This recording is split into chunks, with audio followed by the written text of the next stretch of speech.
आकाशवाणी गोरखपुर से प्रादेशिक समाचार।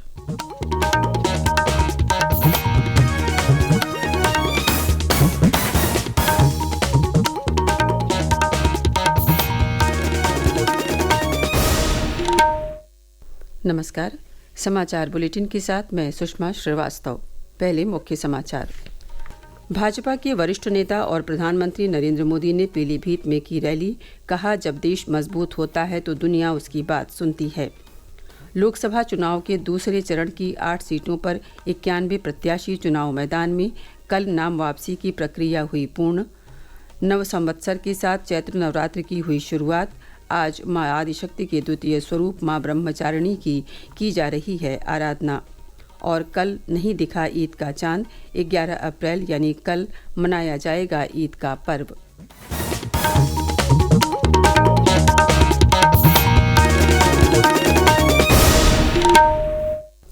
और अब समाचार विस्तार से। पहले चरण के लोकसभा चुनाव के लिए प्रचार अभियान तेज हो गया है। विभिन्न दलों के नेता जनसंपर्क और जनसभाओं के माध्यम से मतदाताओं को लुभाने में लगे हैं। भाजपा के वरिष्ठ नेता और प्रधानमंत्री नरेंद्र मोदी ने कल पीलीभीत में चुनावी रैली को संबोधित करते हुए कहा कि जब देश मजबूत होता है तो दुनिया उसकी बात सुनती है। श्री मोदी ने कहा कि भारत ने दिखा दिया है कि उसके लिए कुछ भी हासिल करना असंभव नहीं है। लक्ष्य कितना भी कठिन क्यों न हो, यदि भारत संकल्प कर ले तो वे निश्चित रूप से उसे हासिल करेगा। प्रधानमंत्री ने कहा कि इस प्रेरणा और ऊर्जा के साथ उनकी सरकार भारत को विकसित राष्ट्र बनाने के लिए काम कर रही है।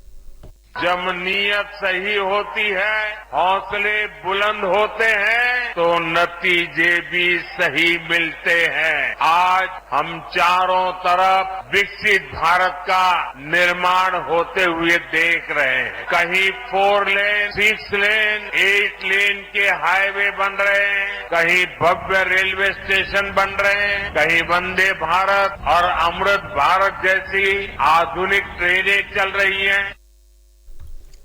प्रधानमंत्री ने कहा कि युवाओं के लिए रोजगार के नए अवसर पैदा हो रहे हैं। उन्होंने कृषि उत्पादन में पीलीभीत के महत्व का उल्लेख किया और किसानों के हितार्थ किए जाने वाले सरकार के प्रयासों की चर्चा की। इस अवसर पर वरिष्ठ भाजपा नेता एवं मुख्यमंत्री योगी आदित्यनाथ ने कहा कि आज हम बदलते भारत को देख रहे हैं, जहां सुरक्षा भी है, सम्मान भी है, विकास की बड़ी योजनाएं भी हैं और गरीबों के कल्याण के लिए भी योजनाएं हैं। प्रदेश में लोकसभा चुनाव के दूसरे चरण की 8 सीटों पर कुल 91 उम्मीदवार चुनाव मैदान में हैं। कल नाम वापसी के आखिरी दिन कुल 8 संसदीय सीटों से 3 प्रत्याशियों ने अपना नामांकन वापस लिया। इनमें मेरठ में 1 और अलीगढ़ में 2 उम्मीदवारों ने अपने नाम वापस लिए हैं। दूसरे चरण में इन 8 सीटों पर 26 अप्रैल को मतदान होगा। इसमें मेरठ की महत्वपूर्ण सीट भी शामिल है। हमारे प्रतिनिधि की एक रिपोर्ट। में उत्तर प्रदेश की मेरठ लोकसभा सीट में 5 विधानसभाएं आती हैं। इनमें मेरठ जनपद की 4 विधानसभाओं मेरठ कैंट, मेरठ किठौर, मेरठ शहर, मेरठ दक्षिण समेत हापुड़ विधानसभा शामिल है। इस लोकसभा क्षेत्र में कुल 20,530 मतदाता हैं। इनमें 10,75,368 महिला मतदाता और 9,25,022 पुरुष मतदाता और 140 ट्रांसजेंडर मतदाता शामिल हैं। मेरठ लोकसभा सीट से भाजपा ने अरुण गोविल को अपना प्रत्याशी बनाया है। इस सीट पर समाजवादी पार्टी ने 2 बार अपने प्रत्याशियों के नाम बदले और आखिर में पूर्व मेयर सुनीता वर्मा को अपना प्रत्याशी बनाया है। समाजवादी पार्टी ने सबसे पहले एडवोकेट भानु प्रताप को टिकट दिया था, लेकिन बाद में उनका टिकट बदलकर सरदना विधायक अतुल प्रधान को दे दिया गया। उन्होंने अपना नामांकन भी दाखिल कर दिया था, लेकिन नामांकन के आखिरी दिन उनका टिकट काट दिया गया और सपा से सुनीता वर्मा ने नामांकन किया। वहीं बासपा से इस सीट पर देवव्रत त्यागी चुनावी मैदान में है। संगीता श्रीवास्तव, आकाशवाणी समाचार, मेरठ। भाजपा के वरिष्ठ नेता और मुख्यमंत्री योगी आदित्यनाथ ने कल पीलीभीत के अलावा हापुड़ और रामपुर में जनसभा को संबोधित किया। रामपुर में पार्टी प्रत्याशी घनश्याम सिंह लोधी के समर्थन में जनसभा करते हुए श्री योगी ने कहा कि विकसित भारत के लिए विकसित उत्तर प्रदेश और विकसित उत्तर प्रदेश के लिए विकसित रामपुर जरूरी है। हापुड़ में गठबंधन प्रत्याशी कुंवर सिंह तंवर के समर्थन में जनसभा करते हुए श्री योगी ने कहा कि पिछले 10 वर्षों में पूरी दुनिया में भारत का सम्मान बढ़ा है और भारत की सीमा सुरक्षित हुई है। शामली में राष्ट्रीय लोकदल के अध्यक्ष जयंत चौधरी ने भाजपा रालोद के संयुक्त प्रत्याशी प्रदीप चौधरी के पक्ष में चुनावी जनसभा को संबोधित किया। उन्होंने कहा कि जिस सरकार ने पूर्व प्रधानमंत्री चौधरी चरण सिंह को भारत रत्न देकर किसानों का गौरव बढ़ाने का कार्य किया है, वो सरकार किसानों का शोषण नहीं कर सकती। कांग्रेस के राष्ट्रीय प्रवक्ता अभय दुबे ने कल रायबरेली में प्रेस कॉन्फ्रेंस में कहा कि रायबरेली और अमेठी सीट पर जनता की इच्छा के अनुरूप उम्मीदवार जल्द उतारे जाएंगे। कर्मचारी चयन आयोग एसएससी ने लोकसभा चुनाव के मद्देनजर 3 भर्ती परीक्षाओं की तिथियों में परिवर्तन किया है। एसएससी की सिलेक्शन पोस्ट 12 की भर्ती की ऑनलाइन परीक्षा 6, 7 और 8 मई को होनी थी। अब ये परीक्षा 24, 25 और 26 जून को होगी। केंद्रीय सशस्त्र पुलिस बल और दिल्ली पुलिस में सब इंस्पेक्टर की भर्ती परीक्षा 9, 10 और 13 मई को होनी थी। अब ये परीक्षा 27, 28 और 29 जून को होगी। इसी तरह 4, 5 और 6 जून को होने वाली जेई भर्ती की परीक्षा अब 5, 6 और 7 जून को होगी। प्रादेशिक समाचार आप आकाशवाणी गोरखपुर से सुन रहे हैं। ये समाचार बुलेटिन हमारे YouTube channel AIR news Gorakhpur और एक्स हैंडल AIR न्यूज़_GKP पर भी उपलब्ध है। चैत्र नवरात्र के साथ कल से ही नव संवत्सर की शुरुआत भी हो गई। 9 दिनों तक चलने वाली नवरात्रि के इस अवसर पर आस्था और उल्लास के वातावरण में प्रदेश भर के दुर्गा मंदिरों में ब्राह्म मुहूर्त से ही श्रद्धालुओं का तांता लगा रहा। नवरात्र के पहले दिन कल मां आदिशक्ति के शैलपुत्री स्वरूप की आराधना की गई।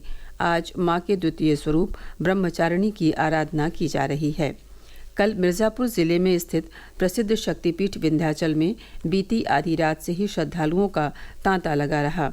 यहाँ देश के कई हिस्सों से श्रद्धालु मां विंध्यवासिनी का दर्शन पूजन करने पहुंच रहे हैं। बलरामपुर जिले में स्थित देवीपाटन शक्तिपीठ पर भी श्रद्धालुओं ने मां का दर्शन पूजन किया। यहाँ देश के विभिन्न हिस्सों के साथ पड़ोसी देश नेपाल से भी बड़ी संख्या में श्रद्धालु आते हैं। इसके साथ ही प्रदेश भर के देवी मंदिरों और घरों में मां की आराधना कर मंगल कामना की जा रही है। नव संवत्सर के अवसर पर कल अयोध्या में श्री राम जन्मोत्सव के लिए रामलला का श्रृंगार कर नए वस्त्र धारण कराए गए। अपने आराध्य का नए वस्त्रों में भव्य दर्शन कर श्रद्धालु भाव विभोर हो उठे। पूरा मंदिर परिसर जय श्री राम के नारों से गूंज उठा। प्रस्तुत है हमारे प्रतिनिधि की एक रिपोर्ट। कल मंगलवार को अयोध्या में श्री राम जन्मोत्सव का शुभारंभ हुआ, जिसमें श्री राम जन्मभूमि मंदिर के गर्भगृह में चांदी की चौकी पर अभिजीत मूर्ति में चांदी का कलश स्थापित कर 9 दिवसीय अनुष्ठान शुरू किया गया और अलग अलग समूह में वैदिक आचार्य श्री रामचरितमानस का नवा पारायण, श्रीमद् वाल्मीकि रामायण, दुर्गा सप्तशती, राम रक्षा स्तोत्र और विष्णु सहस्त्र नाम का पाठ कर रहे हैं। इसी के साथ अयोध्या के सभी मंदिरों में वस्त्र आदि बदल कर श्रृंगार करके रामलला को शोभायमान किया गया। शाम होते ही जन्मोत्सव के बधाई गान मंदिरों में गूंजने लगे और देर रात तक जगह जगह रामलीलाओं के मंचन और प्रख्यात कथावाचकों के प्रवचन से वातावरण धार्मिक हो रहा है। तन्मय सोनी, आकाशवाणी समाचार, अयोध्या। ईद का चांद कल नहीं दिखाई दिया, इसलिए आज रोज़ा रखा जाएगा। ईद का पर्व कल यानी 11 अप्रैल को मनाया जाएगा। इस्लामिक सेंटर ऑफ इंडिया के चेयरमैन और ईदगाह इमाम मौलाना खालिद रशीद फरंगी महली ने लखनऊ में कहा कि कल ईद उल फितर का चांद नहीं दिखाई दिया। उन्होंने तमाम नमाजियों से अपील की कि ईद के दिन ईदगाह आकर नमाज अदा करें। ईदगाह में नमाज सुबह 10 बजे से होगी, सड़क पर नमाज न पढ़ी जाए। एनटीए की ओर से नीट यूजी 2024 के लिए विद्यार्थियों को आवेदन का एक और मौका दिया गया है। एनटीए की ओर से जारी नोटिस के अनुसार नीट यूजी के लिए ऑनलाइन आवेदन की आज अंतिम तिथि है। आवेदन का शुल्क आज 11:50 तक जमा किया जा सकेगा। वेबसाइट पर जाकर रजिस्ट्रेशन किया जा सकता है। और अब अंत में मुख्य समाचार एक बार फिर। भाजपा के वरिष्ठ नेता और प्रधानमंत्री नरेंद्र मोदी ने पीलीभीत में की रैली। कहा, जब देश मजबूत होता है तो दुनिया उसकी बात सुनती है। लोकसभा चुनाव के दूसरे चरण की 8 सीटों पर 91 प्रत्याशी चुनाव मैदान में। कल नाम वापसी की प्रक्रिया हुई पूर्ण। नव संवत्सर के साथ चैत्र नवरात्र की हुई शुरुआत। आज मां आदिशक्ति के द्वितीय स्वरूप मां ब्रह्मचारिणी की जा रही है आराधना। और कल नहीं दिखा ईद का चांद, 11 अप्रैल यानी कल मनाया जाएगा ईद का पर्व। इसी के साथ प्रादेशिक समाचारों का ये बुलेटिन समाप्त हुआ। नमस्कार।